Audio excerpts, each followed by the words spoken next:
Okay people, this is himself and welcome to another King guide for Tekken 7. In this video we're going to look at B+2 on the new move he got in Season 3. I'm also going to show you setups, Oki and a 120 plus damage combo related to the subject. I'm also going to show you how it's benefited his easy combos.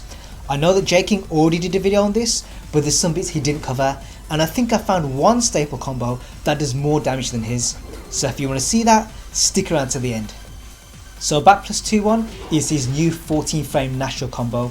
It does more damage than B+1-2 and that makes it an actual punisher. On block it's -9 and the second hit is an elbow, so they can't reverse it. The only thing they can do is sidestep or duck and punish. But to stop that we can use Olympian Slam. This is mid, safe and tracking, and the throw also gives you good Oki. I should cover that in another video, so if you want to see it, there's a card in the corner and a link in the description. Now on hit, B+2 on gives you a knockdown, and that means you also get Oki. Your safe option is crash dash 1+2, aka Black Bomb. This hits people staying down, side rolling and the spring kick, and it also gets you a launch against get up kicks. Sadly, it can be blocked by standards, back rollers and tech rollers, but this isn't as bad as it seems, because on block you're at -5 and on shallow hit it might even be -2, so considering all that, you're more than just safe. But we still need to give people a reason to duck, and in my opinion your best option is forward neutral 2, but the way we're going to do it is out of crouch dash, and there's two reasons for this. The first is that it disguises the black bomb, so it's harder to read. The second is that it gives us the right range and timing for the move to hit. Against standards, back rollers and tech rollers you'll make contact, and if you hit them then it's 15 damage and you're at +1. If they crouch block then it's -14, but this isn't that bad because only a few characters can launch punish you. If people stay down then the move still hits and it also catches side roll left. But the best payoff is if they get up kick, because here the punch will hit just in time, and since it's on count hit you get that heavy throw.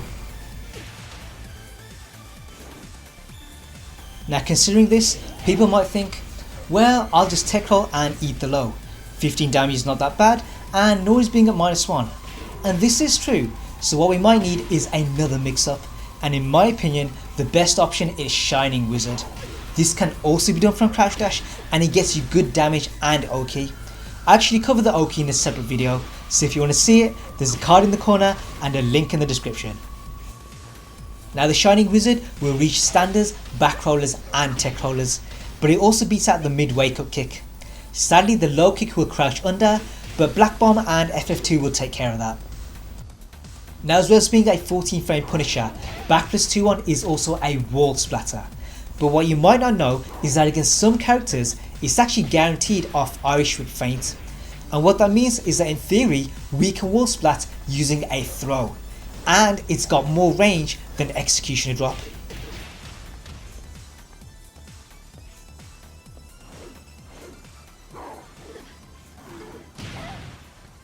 The only problem is that it's a throw, so both the first part and the second part can be broken. It also has a different animation, so sharp players will see this and immediately input 1+2.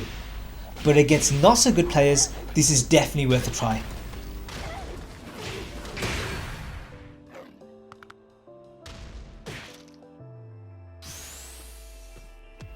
So that's the properties, setups and Oki. But where this move really stands out is in combos, because here the second hit will tailspin. And that means in some cases he actually gets more damage on easy staple combos. Let's start off with Hopney. The old easy combo did 60 damage, but now you can do F+3, 1-2, B+2 on, and this is 3 points more damage. The FF1 combo still does more damage and it has better wall carry, but when you have lag or you just need to close out the round, this is the one to go for.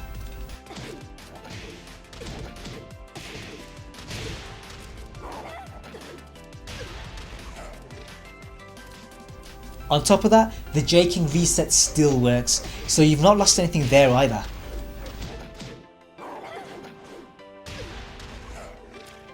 Next launcher, Atlas Hammer and Rage Drive. Both of these use the same juggle and they also gain 3 points of damage. I'll actually be doing a video on Rage Drive in the near future, so if you want to see it, make sure you subscribe.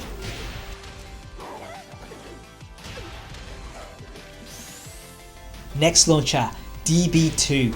The old easy combo did 63 damage, but now you can replace the tail spinner with B+2 and again that takes the damage up by 3 points.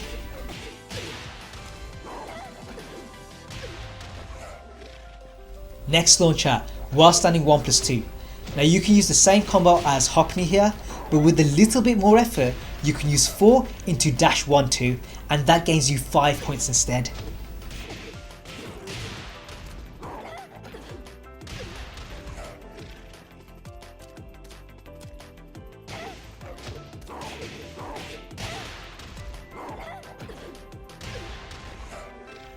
You also gain 5 points with F+2, D1-2. Before, jabbing to DF2-1 was the most consistent option. Now you can do 2 into B+2-1 and that's where the damage boost comes from. What you'll also notice is that the FF1 combo only does 2 points more damage.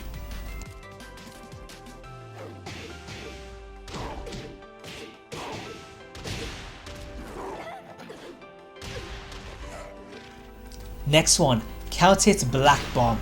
On some characters you can use F+3 1-2, but sometimes this is inconsistent. So what J-King showed is that you can do B+2-4 into B+2-1. But what I found is that if you just do standing 4 instead, you actually gain 2 points more damage.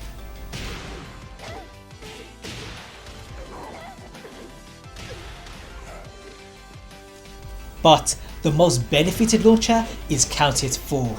Before, your easy damage combo only did 52, and the reason for this is that you couldn't tailspin, so you couldn't end with Shining Wizard. Now you can, and that means that total damage goes up to 71, which is 19 points more. One thing you can also do is a tech roll trap. I haven't tested this on everyone, but I believe it works on all male characters apart from Noctis and Leo. The only issue with this is that they can backroll and the stage isn't that big, so it might be better to wall carry instead. But if you can't reach a wall and you know they're going to tech roll, then this might be worth a try.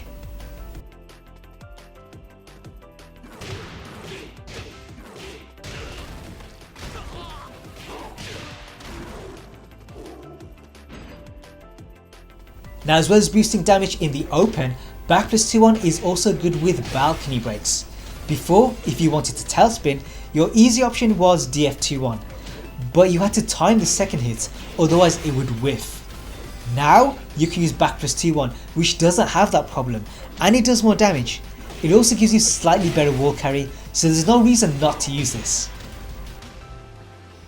Putting all that together, it's clear that this new move is a serious buff for King. We now have a 14 frame Punisher, a new way to wall splat, and extra damage for easy combos, and on top of that we didn't lose anything either, so I wouldn't be surprised if this has actually bumped him up on the tier list. Moving forward from here, I'll be doing a video on his new wall bounce, so if you want to see that, make sure you subscribe. I've also got an entire playlist made up of about 30 videos covering all of King's other tech, so if you haven't seen that, do check it out. There's a link in the description and I guarantee you'll learn something. As always, I hope you guys enjoyed this. If you did, then give me a thumbs up. If you think I've missed something out or got something wrong, then say so in the comments. There's more content to come, so keep your eyes peeled for that, and I'll see you guys in the future.